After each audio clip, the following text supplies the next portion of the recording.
I'm really delighted to be here with you all. And the topic for today is Bridge Over Troubled Water. This is the topic that um, Centers for Spiritual Living suggested for today. And I'm happy to talk about it because we could use a bridge right now over troubled waters. And we're told that it's better to build bridges than to burn them.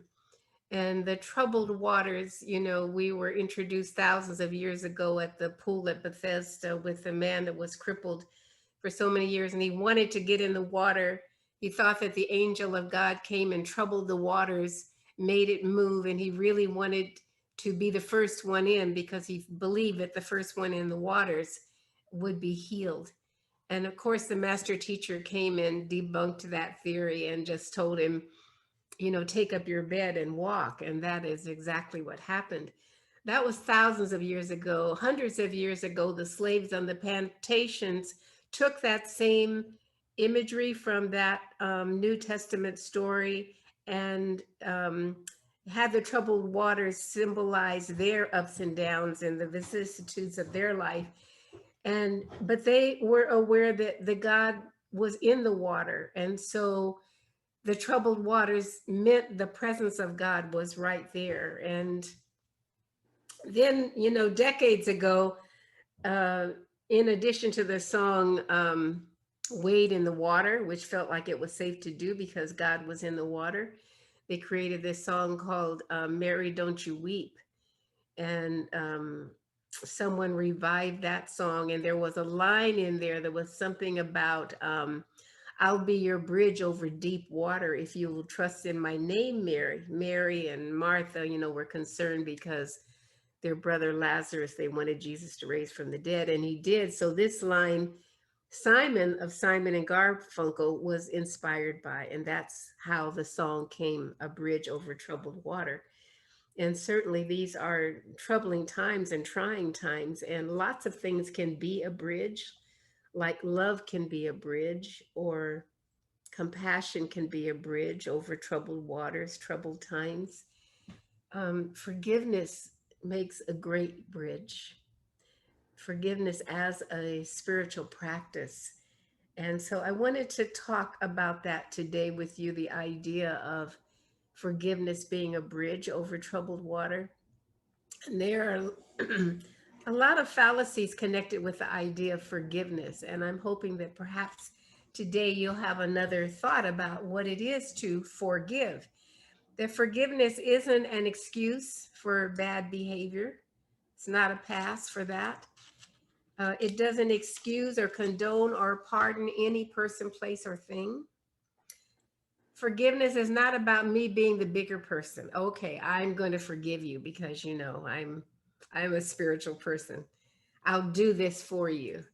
Martin Luther King taught that forgiveness isn't an occasional act, but it really is an ongoing, constant attitude. The forgiveness doesn't make the other person right. Forgiveness makes me free. Forgiveness doesn't let the other person off the hook. It lets me off the hook. So those are some of the things that forgiveness isn't. Some of the things I can tell you about what forgiveness is, that forgiveness really means giving up something. It's a process of giving up what is false for what is true. Handing over what is not true and receiving what is true is really forgiveness. And Paramahansa Yogananda of Self-Realization Fellowship said that forgiveness dissolves the value that I place on an illusion. My idea of what's right and wrong and the value that I have, forgiveness dissolves that whole idea. And of course, Dr. King said that forgiveness is a fresh start. It's a second chance. It's a new beginning. It really is an inside job. It's established by renewing my mind and my body with thoughts and words of truth. Forgiveness is me giving up my right to hurt you because you hurt me. Forgiveness is transforming me from a victim to a victorious person. It's unlocking the door to set someone free and finding out that I was actually the one that was in lockdown. And of course, I love Mark Twain's thought about forgiveness, that forgiveness is the fragrance that the violet leaves on the heel of the shoe that just crushed the violet. That is forgiveness. It happens instantaneously in the moment with the best of what forgiveness can be. So, who is it that I can forgive? I can think of three different people. I can forgive me, which is self-forgiveness is perhaps the most important forgiveness of all. I can forgive thee or you, and I can forgive we, us, or even them. Self-forgiveness is perhaps the most important forgiveness, forgiving myself for thinking that you did something or you could do something against me that could make me hate you or despise you or make me make lower choices for myself. So I wrote this poem and it's called 70 times 7. And I wrote, I forgive me for the songs that I didn't sing, for the words and the wrongs that I didn't write, for the times I froze mid-fright. I forgive me. I forgive me for the things I didn't do. And every time the shoe dropped on the wrong side of the right way, I forgive me. I forgive me for the times I didn't see you standing there, waiting for your turn and chance to share. I forgive me. I forgive me for the folks I didn't help with more than just a prayer. I forgive me. I want to take the opportunity to forgive me, to give forth all of the things that are heavy on my heart right now. And while I'm in the process of forgiving me, I can forgive you. And so the thought comes up, well, how many times do I have to forgive you? And you know the story, I'm sure, Matthew 18:21, when Peter came to Jesus and he said, how many times do I have to forgive my brother? He's just a mess. How many times do I have to forgive him? What, 3, 4, 5, 7? And of course, Jesus said 70 times 7, which stands for an infinite amount. It's an infinity. Over and over and over, we get to forgive. We get to give forth. We get to let go. So if I forgive myself and I forgive you, what about them? What about those other people?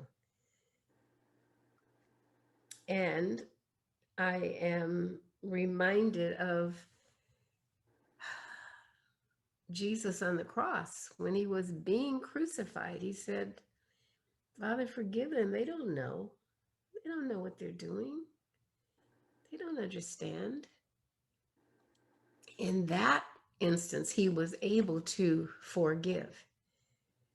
So I guess I would never be in a situation that I could equate to being crucified on a cross. And Jesus said, greater things than these shall you do. So that means to me, it must be possible for me to forgive when I feel that people are acting in terrible ways and causing harm to me. So Nelson Mandela said that as I walked out of the door and towards the gate that would lead to my freedom, I knew that if I didn't leave my bitterness and my hatred behind me, I'd still be in that prison. And this is what unforgiveness does. It locks us in this kind of prison. I was talking the other day about Daniel in the lion's den, and the den being my mind and the lions being my negative thoughts. And it's like locking us up in something like that, where we can't get out if I'm not willing to forgive it. So to forgive is to give forth. Whatever is here right for forgiving is here for giving. So money is here for making, and cakes are there for baking, and time is now for taking. Bells are for ringing, songs are for singing, life is for living, this is for giving. This situation, this crucifixion, this circumstance, this condition is here for giving. It's not for keeping, for holding on to, it's for letting it go. That is what forgiving is. Whatever is here for giving, to give forth, to give it over to the divine. And so we have the Lord's Prayer that says, forgive us our debts as we forgive our debtors. And that is that natural process. It's that golden rule of doing unto others what you would have done unto you. Only you don't have to make it happen. It actually does happen that as we forgive, we are forgiven, because what goes around comes around. This is a very natural process. And so the opportunity for me to forgive you, to hand it over, to give forth whatever my feelings are, and to know that the Spirit of God is forgiving me. As I am passing over that which is false, I am receiving that which is true. So it's possible, if you're interested, to do a simple preparation for forgiving. You may have something in your mind or in your thought as something that you could be ready to forgive or willing to forgive. And the preparation is as easy as the process. The preparation is just to acknowledge whatever that thing is that you're ready to forgive yourself or someone or something of. And then you acknowledge the feelings that you're having about it, whatever the feelings are, whatever the emotions are. And then you just express the feelings in a way that doesn't do harm to you or to anybody else. So you could write them out, you could sing them out, dance them out, run them out, shout them out, cry them out, just to get the feelings out. And then you hand it over. You give it forth. You pass it on. So I'm learning from my daughters that there's this new mobile app, it's called Offer Up. Maybe some of you have heard of Offer Up. And, you can put things on there that you want to get rid of and you want to sell for something, and people can see it and they can maybe bargain with you for how much, they want to offer for it. And then you go and pick it up. It's like for a local thing with people that are not too far from you. You go to pick up whatever you bought and they hand it over. They offer it up and then they hand it over. And it seems to me that it's related to what I'm talking about when I'm speaking about giving it forth, handing it over. And anything that is meant for giving is handy, it's at hand. Whatever this thing that is ready for giving is ready at hand. So you can use your hands, directed by your heart, to forgive whatever it is that you are ready to let go of.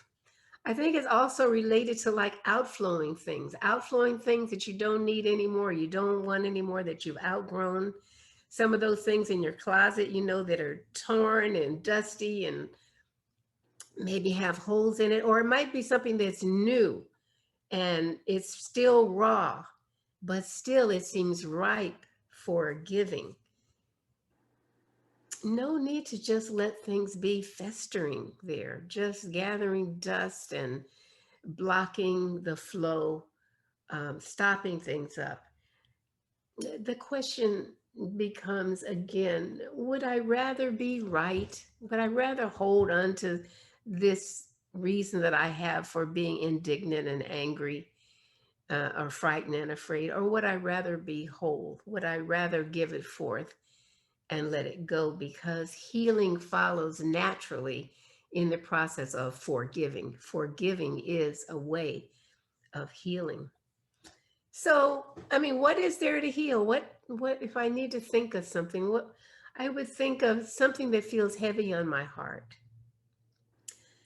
I would think of something that's like nagging me in the background. It's like always there, and I'm like trying to push it out of my mind. Just forget about it, forget about it.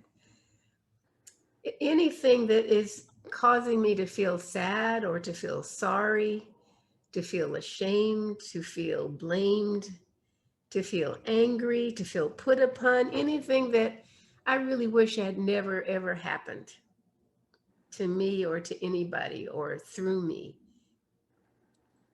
Whatever this is, why would I want to forgive it? Because it's hazardous waste. It's toxic. This is circulating in the systems, in your systems. It's floating in your emotions. It's clogging up your lymph. It's draining your kidneys. It's banging around in your back pain, knocking in your headache. These feelings of unforgiveness that were never really meant to be contained in this closed area that is your body, mind, and spirit. I almost think of it like as a pimple, that's ripe, that's getting ready to bust. And, I mean, maybe it's like just something that just feels awful to you. So, no matter how full of pus or piss or poison, it's much better to have that passed on than to have it explode inside of you and create some other kind of dis-ease or disorder. Much better to hand it over to that which knows exactly what to do with it, how to transmute it back into the light. I'm a fan of Emma Curtis Hopkins, and she does this process of handing it over, of forgiving. And she also has what a forgiveness prayer. And she kind of spoke in a way that people used to a long time ago when she lived. But if I kind of translate it into um, like the way that we would express it, after she gives forth what it is that she has to forgive, then she says something like, in my terms, it's like, and while you're at it, here, take this. Here's my mind. I spread my mind out before you with all of its crazy thoughts and all of its doubts. So take this mind and take my heart. I just give it to you. Take it with its restlessness, with its ups and downs, its loves and its hates. Take this heart. Take my body. I hand it over to you with all of its perfect imperfections. In fact, just take my life. I offer it to you. I offer it to you with all the ways that I have lived life backwards. Take this life. Take the all of me. I know that you are all that is. And I know that because you are, I am. And I know that you're now working through me to will and to do that which is mine to will and to do. And I've forgiven all of myself to the holy presence. And I know that I rest in the arms of the infinite. So that's kind of a lot of words. You don't need to use a lot of words. You don't really need to use any words. You could almost just use the gesture. Like if you just think of something that feels ripe and ready for giving, you know, you can just take whatever that is and just offer it up. It's like, here, God, take this, please. And God will. It's that simple. It might seem too simple to be true, but you could try it and see that there can be the sense of now that you've given it, that it's out of your hands and it's off your shoulders and it's out of your system. You're not inundated with these thoughts anymore. You're not overwhelmed. You might even find that you feel overjoyed at the relief and the release of knowing that it's now in the hands of God. Any burden that you're not willing to carry anymore, any sense of bondage. Because you know, in unforgiveness, you attach yourself to the very person or place or thing that you least want to be with.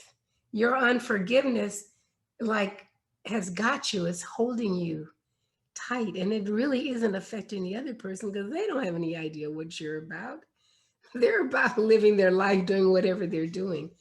And so this opportunity to untether yourself and to free yourself and to allow whatever this event or person is to be in the hands of the divine. The opportunity to forgive yourself, to forgive your family, to forgive the people that you love, to forgive the people that you think you don't love, to forgive all the crazy, silly, stupid, rude, hateful, dishonest people.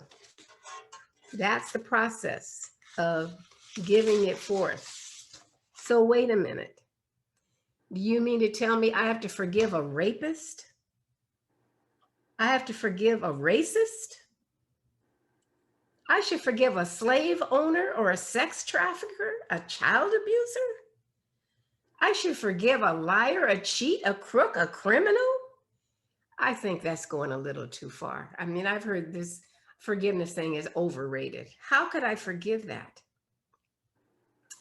And that reminds me of the woman taken in adultery. You think I should forgive her? I mean, they found her in the act, in the bed with another man, maybe in the bed with my man. You want me to forgive that? Are you nuts?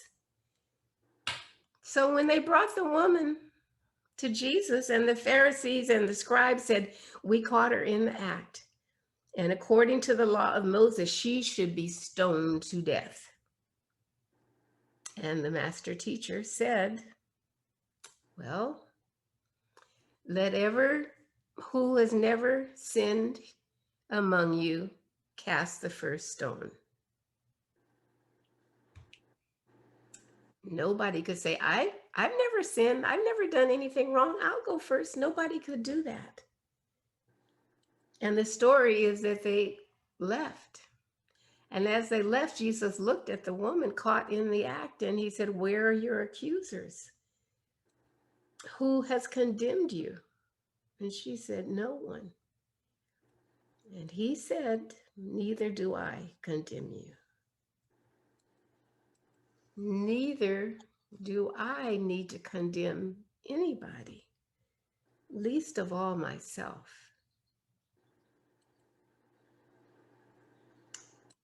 It's not like we're saying in our giving forth, it's not like we're saying this person didn't do something horrible or I didn't do something horrible. It's not that. It's saying that the Spirit of God knows exactly what to do with it. The Spirit of God, the compassion, the peace, the law of cause and effect, all of those laws are in place. And whatever is to be learned or gathered from this mistake is in place, but it's not up to me to be the executioner. I am free in the spirit to identify what it is that's upsetting and to lift it up and to pass it on. So whatever it is that you are no longer willing to be carrying, whatever it is that you no longer want to be running your life in the background. It was really Confucius who said, those who cannot forgive others break the bridge over which they themselves must cross. It's like burning our own bridges if we are not willing to be forgiving. It's like drinking some poison and thinking that it's going to cause the other person to get sick and die. It doesn't work like that. So if you want a bridge to cross over troubled waters, and if you are no longer willing to have your heart be entangled in this web or net, whatever that is, if you really are ready for a fresh start, for a second chance and a new beginning, if you would rather be healed than be right, there is this opportunity to remember that to err is human. We all do it. But to forgive is divine.